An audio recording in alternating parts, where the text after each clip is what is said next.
Shalom to Rabbi Shaul Farber, chairman of ITIM. Shalom uvracha. We parted from Rabbi Nachum Rabinovitch of blessed memory, and he was very connected to the world of conversion to Judaism.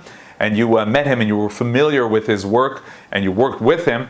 Tell us a bit about your memories from him in this field. Rabbi Rabinovitch was a deeply caring person. I remember at every hearing that he came to in the Beit Din for Giur Kalacha, when kids would come in, he would first start talking to the children, and then he would reach down into his bag and he'd pull out a Kinder Egg, a chocolate, and he would give it to the child and he would say, "Here, I want you to know how sweet Judaism is. So please take this chocolate on my behalf."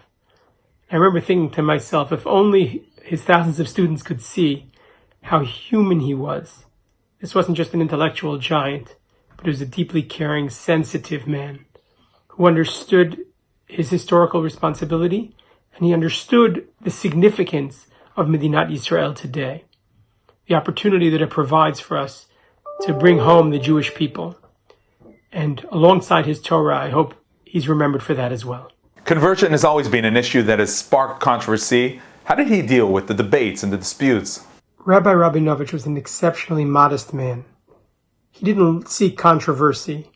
He didn't look for fights.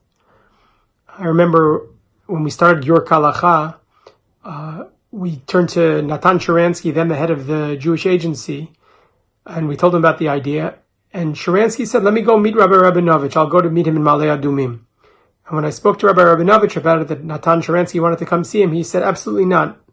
I will come." He was at that point already 86 years old. He said, "I will come up to Jerusalem to meet with Natan." And when we met, there was a lot of skepticism on the part of Sharansky. And Rabbi Rabinovitch kept on saying, "This will happen. We can make this happen. It can really change things." I remember one time in his office, when he was under attack from some of the religious Zionist rabbis, he said to me, "I'm going to call Rabbi Druckman. I'm going to call Rabbi Lior. I'm going to explain to them what we're doing." And over again, he insisted on himself personally calling rabbis who had attacked Giur Kalacha or attacked him personally, trying to make peace, and more importantly, trying to convince them that the way of Giur Kalacha was the only real way to solve the challenge for Medinat Yisrael, for the state of Israel, and particularly for the immigrants from the former Soviet Union. And one of the issues he dealt with in terms of conversion was converting children. Rabbi Rabinovitch was first and foremost an intellectual giant. He was a writer of books, a Jewish thinker and theologian, and a halachic decider. And he'll certainly be remembered most for his halachic decision-making. That and his innovation. That being said, he also was a man who put his halachic thinking into practice, and most prominently in the area of conversion.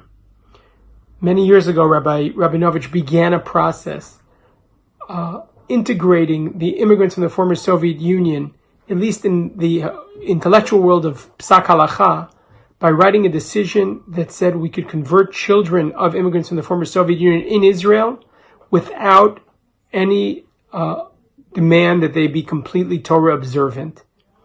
At the time, this was based on decisions of Rav Moshe Feinstein and other rabbis, but it was innovative, and Rabbi Rabinovitch sought to put this into practice.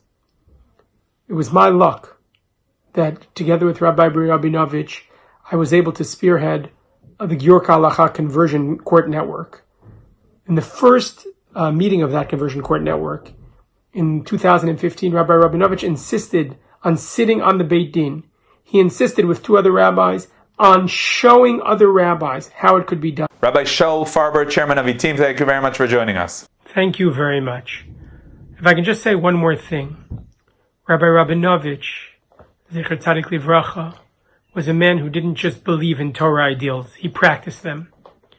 He was willing to sacrifice a lot in order to move forward the Jewish people. And I hope part of his legacy and what people learn about him is that it's not enough to just think. It's not enough to just write. It's very important to do. May his memory be a blessing.